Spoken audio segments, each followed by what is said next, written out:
Olá, começa agora mais um episódio do Macro Review, o podcast de economia do C6 Bank. Nosso tema de hoje é a guerra no Oriente Médio. O conflito, que começou no fim de semana passado em um ataque dos Estados Unidos e Israel contra o Irã, ele se espalhou para outros países e já tem trazido alguns impactos para a economia mundial. Para começar, na região do conflito ficam alguns dos maiores produtores de petróleo do mundo, e por causa da guerra, a parte dos campos de exploração está parada, seja porque há risco de ataques ou pela dificuldade de escoar a produção. É por isso que o preço do petróleo ultrapassou os US$ 100 por barril na manhã de hoje, segunda-feira, e bateu o maior valor em quase 4 anos. E se a guerra continuar por mais tempo, pode gerar impactos significativos sobre a economia global. O conflito pode pressionar a inflação e afetar as decisões sobre juros ao redor do mundo, inclusive aqui no Brasil, tá? E é sobre essas consequências que a gente vai falar no episódio de hoje. A Cláudia Rodrigues, que é responsável pela cobertura internacional na equipe econômica do C6 Bank, ela vai fazer uma análise de qual deve ser a postura dos bancos centrais para decidir sobre os juros em meio a essa guerra. E claro, fica aí a dúvida, né? Se os juros precisarem ficar altos por mais tempo, qual será que deve ser o impacto disso para o crescimento dos países? Nos Estados Unidos, um outro fator que também pode pesar sobre as decisões de juros é o mercado de trabalho. Os últimos dados de emprego no país vieram bem mais fracos que o esperado e a gente vai explicar melhor isso daqui a pouco. Ainda no bloco internacional, a gente comenta a nova meta de crescimento da China e aqui no Brasil o assunto é o resultado do PIB de 2025. A gente detalha como foi o desempenho da economia brasileira no ano passado e quais são as expectativas para 2026. Eu sou a Bianca Alvarenga. E eu sou a Júlia Nunes. E hoje é 9 de março de 2026. Vamos lá? O conflito no Oriente Médio entrou na sua segunda semana, com efeitos importantes para os custos de energia. Primeiro, parte dos ataques retaliatórios promovidos pelo Irã teve como alvo estruturas de extração e refino de petróleo no Golfo Pérsico, uma região que é responsável aí por 30% da produção global. Na Arábia Saudita, que é o segundo país na produção de petróleo no mundo, a maior refinaria do país ficou parcialmente fechada depois de ataques de drones iranianos. E no Catar, algo parecido aconteceu em uma unidade de produção de gás natural. Outros países também vêm reduzindo sua produção de forma preventiva, seja pelo receio de serem alvos de ofensivas do Irã, seja pela dificuldade de escoar o petróleo e o gás extraído. Pois é, e é aqui que entra um segundo ponto importante, que é o Estreito de Hormuz. Esse canal de navegação fica entre o Irã, o Omã e a Arábia Saudita, por onde passam cerca de 20% da produção global de petróleo. Antes de a guerra começar, o número de embarcações navegando por esse estreito passava de 100 por dia. Agora, praticamente nenhum navio tem assumido o risco da travessia. Isso porque o Irã ameaçou incendiar as embarcações, o que levou as seguradoras a deixarem de oferecer cobertura para os navios na região. Com a paralisação, o petróleo produzido ali no Golfo Pérsico tem poucas rotas alternativas para ser escoado. O custo de transporte disparou e tem o risco também de a produção diminuir ainda mais se as petroleiras não tiverem capacidade de estocar o que está sendo extraído. E como a gente adiantou lá no começo do episódio, essa diminuição na oferta já tem impactado os preços. A cotação do barril de petróleo superou os US$ 100 nessa segunda-feira, uma alta de cerca de 60% em relação à cotação do começo do ano. Não é um salto pequeno, né? Além disso, em declaração na última semana, autoridades do Catar afirmaram que a produção no Golfo Pérsico pode parar completamente dentro de semanas, o que levaria a um choque ainda maior nos preços. Bom, embora os desdobramentos da guerra ainda sejam incertos, parece claro que quanto mais o conflito durar, maior tende a ser o impacto para o petróleo e para a economia global. Prova disso é que, em poucos dias, uma guerra que se desenrola lá no Oriente Médio já trouxe consequências para a vida no Ocidente. Nos Estados Unidos, os consumidores já estão pagando uma gasolina 11% mais cara do que na semana que antecedeu o início do conflito. E não é novidade que, para os americanos, o aumento do custo de vida tem sido um tema sensível. A gente fez até um episódio falando especificamente sobre isso há alguns meses, é o episódio de número 189. E além dos Estados Unidos, a Europa também deve sentir os efeitos econômicos da guerra. Houve uma alta de mais de 80% no gás natural desde o início do conflito, o que tende a encarecer a energia de empresas e de residências. E vale lembrar que os europeus mal se recuperaram da última disparada de preços causadas pela guerra na Ucrânia. Segundo o Fundo Monetário Internacional, o FMI, uma alta de 10% no preço do petróleo tem potencial para elevar a inflação do mundo em 0,4 ponto percentual nos meses seguintes. Então, se o petróleo permanecer 60% mais caro, a regra sugere uma pressão de mais de 2 pontos percentuais nos preços. É bastante coisa, em especial para os países que estão com a inflação acima da meta, como é o caso dos Estados Unidos e também aqui do Brasil. Nesse sentido, o conflito pode representar uma mudança de rota relevante. Se antes havia expectativa de esfriamento da inflação mundo afora, agora os preços podem caminhar no sentido oposto, no sentido da piora. E com tamanha incerteza sobre os rumos da inflação, é possível e é recomendável que os bancos centrais de diferentes países adotem uma postura mais cautelosa nas decisões sobre os juros. É aquela história, né? Quando o cenário está nebuloso, o melhor é ter prudência. A maior cautela, no caso, pode significar que os juros não devem se movimentar tanto neste ano. Ainda é cedo para falar em alta dos juros, é verdade, mas parece mais provável que os bancos centrais queiram esperar para ver o que vai acontecer no conflito antes de caminhar para qualquer direção. Agora, como esse cenário mexe com as outras peças da economia global? Se os juros não caírem, como fica, por exemplo, o crescimento dos países? Quem responde essas perguntas é a Cláudia Rodrigues, que é responsável pela cobertura internacional aqui no C6 Bank. Cláudia, antes de falar de política monetária, eu queria que você explicasse a dimensão do impacto de um petróleo mais caro. A gente falava aqui da relação do petróleo e do gás natural com o preço da gasolina e da energia elétrica na Europa, mas a gente sabe que a influência vai bem além disso, né? Vai muito além disso sim, Bianca. A gente costuma acompanhar a cotação do petróleo porque ele é um dos pilares da economia global. É com petróleo que se faz combustível, combustível para carros, caminhões, navios, aviões. Ele também é fonte de geração de energia, sendo um insumo importante para várias indústrias, como as siderúrgicas, de cimento, papel e celulose. Na indústria química, os componentes do petróleo ainda servem para fazer resina, plástico, fibras sintéticas e outros produtos que são usados em diversas cadeias de produção. Além disso, existe também uma relação com o setor agrícola. Alguns fertilizantes de uso em plantações têm componente derivado do gás natural. Então, quando os preços sobem, até mesmo os alimentos podem ficar mais caros. Agora, Cláudia, quando a gente tem um problema na oferta, como está acontecendo agora, falta petróleo no mundo e o preço sobe, o que se pode esperar para o crescimento da economia?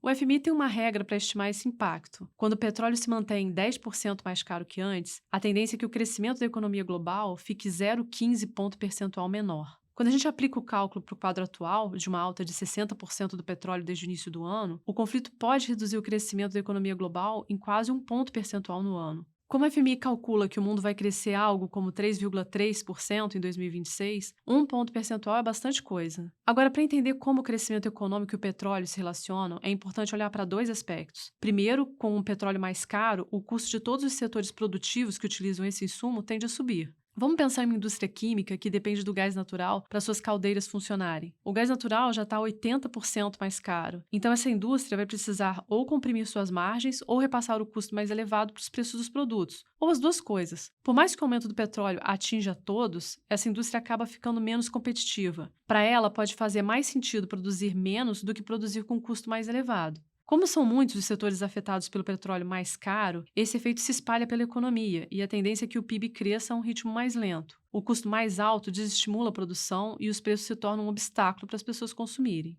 Existe ainda outro aspecto muito importante, o do efeito da política monetária. Se a guerra se prolongar e a alta da inflação não for temporária, a tendência é que os bancos centrais fiquem mais cautelosos na condução dos juros. Trazendo essa lógica para o cenário atual, já é possível dizer que aumentaram as chances das taxas de juros ficarem mais estáveis mundo afora. Os bancos centrais podem decidir não se mover ou se mover com menos intensidade enquanto houver dúvidas sobre as consequências da guerra. Nos Estados Unidos, por exemplo, existe uma expectativa por corte de juros no segundo semestre, mas se a inflação apertar, o Fed pode ter que esperar mais. No Brasil, a lógica é mais ou menos a mesma. É esperado que a Selic caia, mas o Copom pode limitar os cortes de juros se os preços subirem. E se os juros permanecem elevados, existe também um efeito negativo para a economia. A tendência é que, com juros mais altos, consumo e investimento sejam afetados, o que deprime o crescimento econômico. Bom, a Cláudia estava falando aqui que o conflito no Oriente Médio traz um risco para a inflação mundial. E a gente sabe que nos Estados Unidos a inflação está elevada há bastante tempo e tem sido uma dor de cabeça para o Banco Central americano na hora de decidir sobre os juros. Existe o receio de que cortar muito as taxas pode fazer a inflação não voltar para a meta de 2%, que é um dos objetivos do Banco Central, né? Acontece que hoje a economia americana está lidando com um outro fator que pode voltar a pesar nessa decisão do Federal Reserve, que é o mercado de trabalho. No ano passado, o Fed cortou os juros 3 vezes com o receio de que a situação do emprego no país fosse piorar muito rápido, depois que alguns dados mais fracos foram divulgados. E agora, o último relatório de emprego, o payroll, ele voltou a decepcionar. O mercado projetava a criação de 55 mil vagas em fevereiro, mas o resultado mostrou, na verdade, um fechamento de 92 mil postos de trabalho. E a taxa de desemprego subiu de 4,3% para 4,4%. Mas olha, vale dizer que os números desse relatório de emprego têm apresentado muita volatilidade nos últimos meses, possivelmente por questões de metodologia. Além disso, a taxa de desemprego continua baixa para os padrões históricos americanos. Diante desses dados mais fracos de fevereiro, a gente reconhece que os riscos de deterioração do mercado de trabalho americano aumentaram, mas, para a gente, a necessidade de cautela com a inflação ainda é predominante. Na nossa visão, o Fed vai manter os juros estáveis na próxima reunião, que acontece na semana que vem, mas a autoridade pode voltar a reduzir as taxas no segundo semestre, a depender do que vai acontecer com a inflação.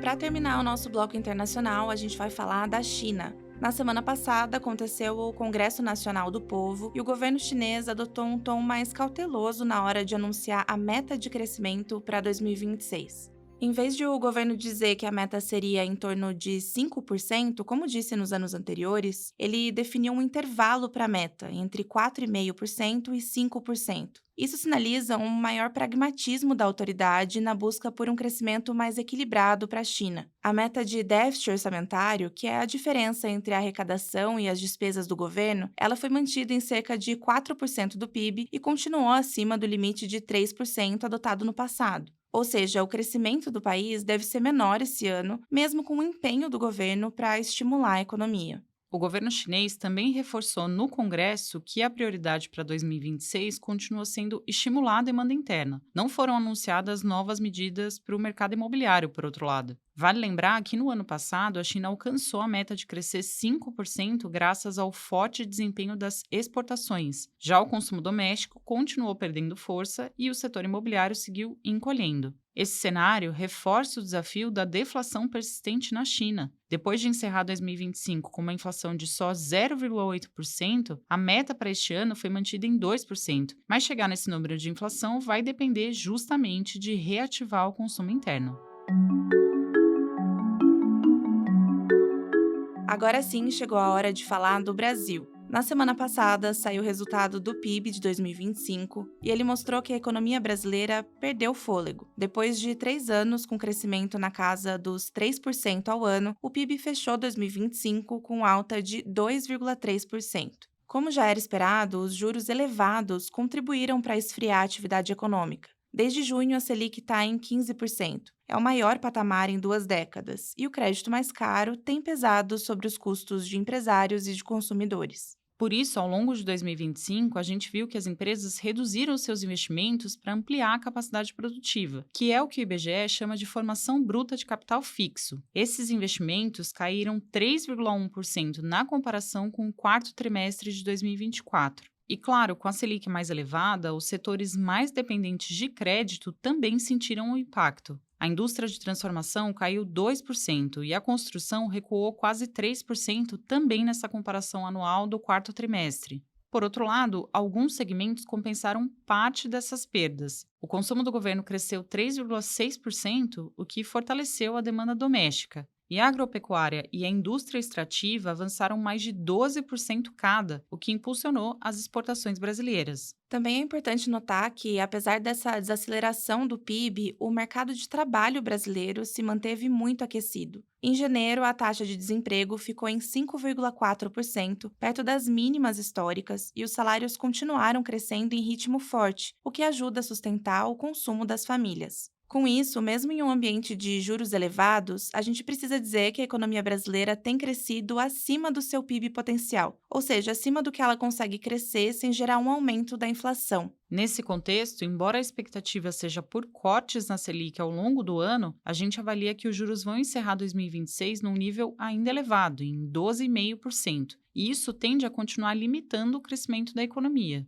Ao mesmo tempo, o mercado de trabalho aquecido e as medidas de estímulo do governo devem evitar uma desaceleração mais intensa do PIB. A nossa projeção é que a economia cresça 1,7% em 2026 e também em 2027. Hora da nossa agenda. Eu compartilho agora os dados econômicos que a nossa equipe acompanha nos próximos dias. Na quarta-feira, aqui no Brasil, o IBGE publica a Pesquisa Mensal de Comércio, a PMC, de janeiro, que deve apontar uma estabilidade no varejo restrito. No mesmo dia, nos Estados Unidos, saem os dados de inflação ao consumidor, o CPI, referente ao mês de fevereiro. A gente acredita que o núcleo da inflação americana vai continuar pressionado, com os preços de serviços persistentes e uma tendência de alta nos preços de bens, ainda por causa das tarifas comerciais. Já no dia seguinte, quinta-feira, vamos saber a inflação brasileira, com o IPCA de fevereiro. Esperamos que o índice oficial de preços tenha registrado alta de 0,65% no mês, impulsionado pelo grupo de serviços. Ainda aqui no Brasil, na sexta-feira, vai ser divulgado o resultado da Pesquisa Mensal de Serviços, a PMS, de janeiro. A projeção é que o setor tenha registrado uma alta próxima de 1% no mês. E para fechar a semana, também na sexta-feira, sai a inflação de janeiro nos Estados Unidos, medida pelo Índice de Preços de Gastos com o Consumo, PCI. Assim como no CPI, a leitura deve continuar mostrando uma inflação pressionada e acima da meta do Banco Central americano. E por hoje é só. Se você está gostando de acompanhar o Macro Review, que tal avaliar o podcast? Você também pode deixar um comentário na caixinha abaixo da descrição do episódio. A gente lê todos os recados que vocês deixam por aqui. Quem faz parte da equipe econômica do C6 Bank são o Felipe Salles, a Cláudia Moreno, a Cláudia Rodrigues, o Eliezer Jacob e o Felipe Mack. A produção e o roteiro são desse time todo, junto comigo, Bianca Alvarenga, e com a Júlia Nunes. A edição de som e a gravação ficaram com a Marina Kubiak, e a divulgação nas redes sociais é da Sabrina Munhoz. Lembrando que você pode seguir o Macro Review na sua plataforma favorita de podcasts. Assim, quando a gente publicar um novo episódio, você vai ser notificado. É bom para quem quer ficar por dentro da economia e para quem quer conhecer uma visão original dos fatos econômicos. Uma boa semana para você e até a próxima!